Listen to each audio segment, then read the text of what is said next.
Assalamualaikum warahmatullahi wabarakatuh. Selamat siang, salam sejahtera untuk kita semua. Yang terhormat Bapak Pengawas Gugus 2, Bapak Pengawas SDN 3 Payaman, selaku Sekolah Penggerak Angkatan Kedua, Bapak Ibu Guru yang kami hormati, alhamdulillah puji syukur kehadirat Allah SWT, yang mana pada siang hari ini kita masih diberi kesehatan sehingga bisa melaksanakan PMO yang pertama sebelum pelaksanaan Lokakarya tanggal 13 Agustus 2023 nanti dalam keadaan sehat walafiat. Kedua, sholawat serta salam tetap kita haturkan ke junjungan Nabi Agung Muhammad SAW. Mudah-mudahan di akhir yaumul nanti kita mendapat syafaat dari beliau dan bersama-sama masuk surganya Allah SWT. Amin ya rabbal alamin.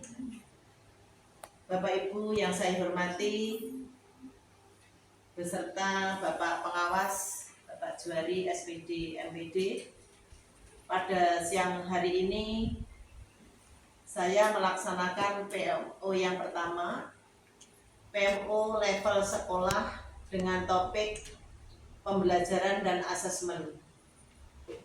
Sebelum saya mengadakan PMO pada hari ini, Bapak, kemarin Ibu kelas 1 dan 4 ini saya mintai untuk apa hambatan-hambatan selama 1 tahun kemarin yang akan kita bahas dan kita carikan solusinya pada PMO siang hari ini. Kemarin Bapak Ibu atau Ibu guru saya kelas 1-4 ini sudah menemukan ada beberapa hambatan sedikit, yaitu tentang di asesmennya. Sehingga hari ini saya angkat topik di pembelajaran dan asesmen di PMO ini. Jadi nanti di tanggal 13 hasil PMO yang hari ini saya laksanakan bersama dengan Bapak Ibu kelas 1-4, ini nanti kita bawa ke Lokakarya tanggal 13 di SMP 1 Nganjuk. Dan hari ini saya mohon Bapak Juari selaku pengawas binaan di SDN 3 Payaman Sekolah Penggerak Angkatan 2 untuk memberikan dukungan, motivasi, arahan, masukan demi kemajuan dan suksesnya PSP Angkatan 2 di tahun kedua ini. Di tahun kedua ini Bapak Ibu kita melaksanakan pembelajaran dan lain-lain itu PMO, dan nanti ada PMO di 2 bulan sekali, kemudian dilanjutkan di Lokakarya itu tanpa pendampingan dari pengawas. Jadi mulai tahun kedua ini kita nanti akan melaksanakan PMO hanya yang diwakili oleh Bapak Pengawas, kemudian Kepala Sekolah dan guru komite pembelajaran. Pada kesempatan ini saya mohon Bapak Pengawas untuk memberikan arahan, masukan ke Bapak Ibu komite pembelajaran dan saya pribadi. Terima kasih, saya akhiri. Wassalamualaikum warahmatullahi wabarakatuh. Assalamualaikum warahmatullahi wabarakatuh. Kepala sekolah yang saya hormati, Bapak Ibu kalian yang saya cintai dan saya banggakan, teman di depan. Pertama saya ucapkan selamat pada penjenengan semua yang saat ini sudah memasuki tahun kedua pelaksanaan dari PSP ini. Artinya apa? Ketika penjenengan sudah memasuki tahun kedua, penjenengan berarti sudah punya pengalaman di tahun sebelumnya. Berpijak dari pengalaman sebelumnya itulah kita kita akan melakukan beberapa kegiatan. Salah satu diantaranya adalah asesmen dan pembelajaran ini. Asesmen pembelajaran ini adalah satu rangkaian yang tidak terpisahkan. Ketika kita melakukan asesmen itu sendiri digunakan untuk dalam rangka perbaikan dari pembelajaran yang kita lakukan. Demikian juga sebaliknya, pembelajaran yang kita berikan pada anak didik itu juga dalam rangka mencapai capaian dari apa yang sudah kita rumuskan bersama melalui kegiatan asesmen. Jadi asesmen dan pembelajaran saling melengkapi dan terus mengisi. Harapannya dengan ada asesmen dan pembelajaran yang kita lakukan dengan baik, peserta didik kita merasa memiliki proses pembelajaran sendiri. Bahasanya selaku peserta bisa memerankan diri selaku ownership, merasa memiliki apa yang harus mereka lakukan. Dan goalnya adalah anak didik dalam belajar ini memiliki rasa kenyamanan, well-being, ya goal. Dan well-being ini adalah goalnya. Karena apa? Kalau anak-anak sudah merasa nyaman dengan pembelajaran yang mereka lakukan, harapannya penjenengan ini tinggal mudah, karena dalam memfasilitasi pembelajaran anak-anak betul-betul situasi yang diharapkan oleh anak-anak, bukan yang kita paksakan, tapi betul-betul yang diharapkan oleh anak-anak. Itu bisa dilakukan dalam proses mereka mendapatkan ilmu pengetahuan. Ini melalui kegiatan PMU ini nanti, monggo kita saling sharing, melengkapi, kita sampaikan apa yang kemarin, hambatan-hambatan apa yang kita hadapi, yang kita diskusikan, sudah ada upaya apa yang kita lakukan, dan apakah upaya itu sudah terasa tepat atau belum. Kalau belum, ya nanti kita benahi di mana letak kekurangannya dan sebagainya. Itu adalah tujuan utama dari kegiatan kita PMU. Artinya ada keterbukaan dari komitmen selaku pengelola kelas dan selaku pengelola satuan pendidikan, dan saya selaku pendamping penjenengan. Fungsinya adalah mendampingi penjenengan. Kalau ini terjadi keterbukaan, insya Allah pasti akan ada solusi ketika ada permasalahan. Gambarannya adalah seperti itu. Kalau di antara kita mungkin tidak ada keterbukaan, ya mungkin dalam memberikan alternatif pemecahan juga akan terjadi. Intinya ada keterbukaan ini, mungkin nanti apapun yang penjenengan sudah peroleh, dapatkan kemarin, nanti didiskusikan bersama. Saya kira itu untuk kegiatan kali ini. Sekali lagi saya ucapkan selamat pada teman-teman semua. Semoga kegiatan PMU nanti bisa berjalan aman sesuai dengan harapan kita. Terima kasih. Assalamualaikum warahmatullahi wabarakatuh.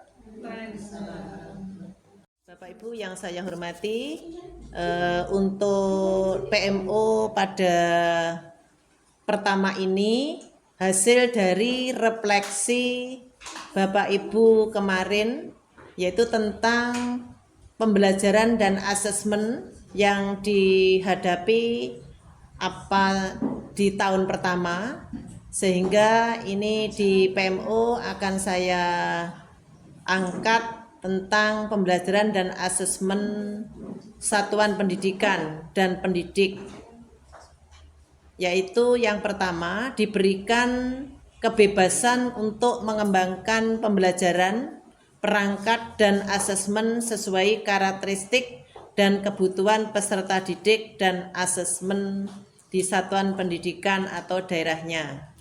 Yang kedua, juga memiliki keleluasaan untuk menentukan jenis, teknik, bentuk asesmen dan waktu pelaksanaan berdasarkan karakteristik tujuan pembelajaran. Di Romawi 2, pembelajaran dan asesmen merupakan kesatuan yang sebaiknya tidak dipisahkan. Jadi keduanya antara pembelajaran dan asesmen harus selalu berkaitan. Yang ketiga, perencanaan. Jadi di satuan pendidikan dan pendidik itu juga harus diberikan perencanaan meliputi tujuan pembelajaran, langkah-langkah kegiatan, dan asesmen yang disebut dengan RPP Bapak Ibu. Jadi Bapak Ibu untuk guru kelas 1425 ini juga harus membuat perencanaan yang meliputi 3 komponen. Di antaranya harus ada tujuan pembelajarannya, langkah-langkah kegiatan, dan asesmen yang disusun secara fleksibel, sederhana, dan kontekstual. Kemudian yang keempat, pendidik memastikan tujuan pembelajaran sudah sesuai dengan tahapan dan kebutuhan peserta didik. Pada pelaksanaan pembelajaran hendaknya dirancang dengan memberi pengalaman belajar yang berkualitas, interaktif, dan kontekstual. Kemudian yang pertama, ini pada siklus ini pendidik diharapkan dapat menyelenggarakan pembelajaran yang interaktif, inspiratif, menyenangkan, memotivasi, memberikan ruang yang cukup bagi prakarsa, kreativitas, kemandirian. Kemudian juga sepanjang proses pembelajaran harus mengadakan asesmen formatif untuk mengukur sejauh mana tujuan pembelajaran yang sudah dicapai. Bapak Ibu yang saya hormati, di dalam pembelajaran dan asesmen, dalam penyusunannya Bapak Ibu juga harus menggunakan prinsip pembelajaran dan asesmen. Mari kita kupas, kita belajar bersama tentang mengapa pembelajaran dan asesmen itu harus mengacu pada prinsip. Yang pertama, nilai-nilai yang melandasi kebijakan dan praktek terkait pembelajaran dan asesmen di kelas. Kemudian bukan pendekatan atau teknik konkret dalam mengajar dan melakukan asesmen. Dan yang ketiga, penerapannya bisa beragam sesuai dengan kondisi atau konteks. Keempat, guru perlu memahami prinsip-prinsip yang melandasi pembelajaran dan asesmen, bukan sekedar perilaku yang diharapkan. Misalnya ketika menggunakan rubrik, guru perlu tahu mengapa instrumen tersebut digunakan dalam asesmen. Jadi Bapak Ibu dalam penyusunan asesmen nanti itu juga mengacu kepada prinsip-prinsip yang melandasi asesmen. Jadi bukan hanya sekedar perilaku yang diharapkan, tetapi juga harus membuat rubrik yang sesuai dengan pembelajaran dan tujuan pembelajaran Bapak Ibu semuanya.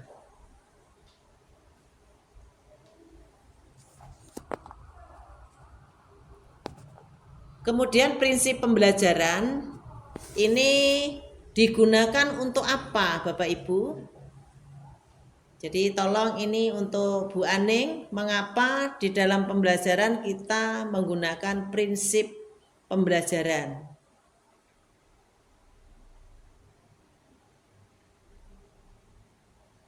Ya, betul nggih. Jadi prinsip pembelajaran digunakan ini untuk mencapai profil pelajar Pancasila. Nah, supaya terwujud pembelajaran yang memiliki mencapai profil pelajar Pancasila, ini harus yang pertama dirancang dengan mempertimbangkan tingkat pencapaian peserta didik saat ini sesuai dengan kebutuhan belajar serta mencerminkan karakter dan perkembangan mereka. Maka dari itu, sebelum kita melaksanakan kegiatan KBM, kita harus melaksanakan yang namanya asesmen awal. Yang kedua, dirancang dan dilaksanakan untuk membangun kapasitas belajar peserta didik dan kapasitas mereka untuk menjadi pembelajar sepanjang hayat. Kemudian yang ketiga juga ini untuk mendukung perkembangan kognitif dan karakter peserta didik secara berkelanjutan dan holistik. Holistik di sini adalah dilaksanakan secara menyeluruh. Kemudian yang keempat, relevan, sesuai. Pembelajaran yang dirancang harus sesuai konteks kehidupan dan budaya peserta didik serta melibatkan orang tua dan komunitas sebagai mitra. Yang terakhir, harus juga berorientasi pada masa depan yang berkelanjutan. Yang ditanyakan terkait dengan materi yang saya sampaikan di PMO ini, monggo silakan Pak.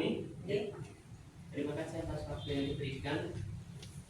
Dalam hal ini ada yang saya tanyakan tentang asesmen dapat diukur aspek yang diukur yaitu dapat diukur dan bersifat holistik, Mas. Yang saya mau tanyakan adalah sifat holistik itu apa? Terima kasih. Terima kasih Pak Bu untuk pertanyaannya, bagus sekali. Kita di sini adalah belajar bareng.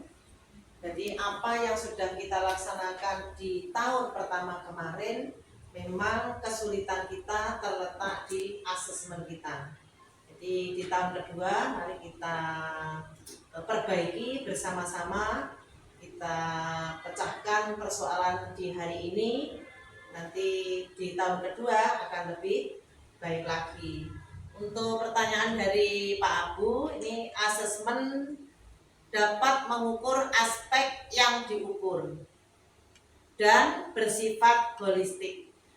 Holistik di sini adalah di dalam penilaian Bapak Ibu di pembelajaran itu harus dinilai secara keseluruhan dari 4 aspek, yaitu apa saja? Yaitu sikap anak, kemudian sosial anak, pengetahuan dan keterampilan. Ini semuanya harus bersama-sama kita nilai. Jadi tidak hanya kepandaian siswa saja, tetapi dari tingkat intelektual anak, emosional anak juga harus kita nilai. Itu nggih Bapak Ibu. Mungkin ada yang lain mungkin ingin ditanyakan lagi terkait dengan materi PMO hari ini. Monggo Bu Widi, monggo. Terima kasih atas waktunya Bu. Yang ingin saya tanyakan yaitu perbedaan antara asesmen formatif dan asesmen sumatif. Ya. Terima kasih karena Bu Widi juga merupakan pelaksana kurikulum di tahun kedua. Jadi kalau yang Bu Aneng, Bu Tiani dan Bu Narti ini sudah pelaksana di tahun pertama, paling enggak walaupun belum 100% ini sudah memahami. Jadi untuk asesmen atau penilaian formatif ini dilaksanakan oleh Bapak Ibu di kelas, yaitu di awal pembelajaran dan pada waktu proses pembelajaran. Jadi dari 4 komponen tadi itu yang dinilai. Kemudian kalau di asesmen sumatif atau di penilaian sumatif, ini adalah Bapak Ibu melakukan penilaian di akhir tujuan pembelajaran. Itu bedanya dari asesmen atau penilaian formatif dan sumatif. Itu nggih Bapak Ibu. Bapak Ibu yang saya hormati, terima kasih atas waktunya yang sudah meluangkan waktu setelah jam pembelajaran.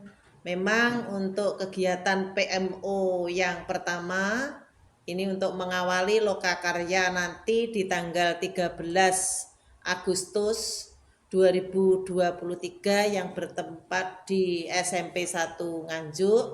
Ini kita harus mengetahui dulu kesulitan kita tentang pembelajaran dan asesmen yang kita laksanakan selama 1 tahun ini, kemudian dibawa ke PMO hari ini. Jadi untuk apa yang kita laksanakan dan kesulitan serta hambatan apa yang ada selama ini nanti akan kita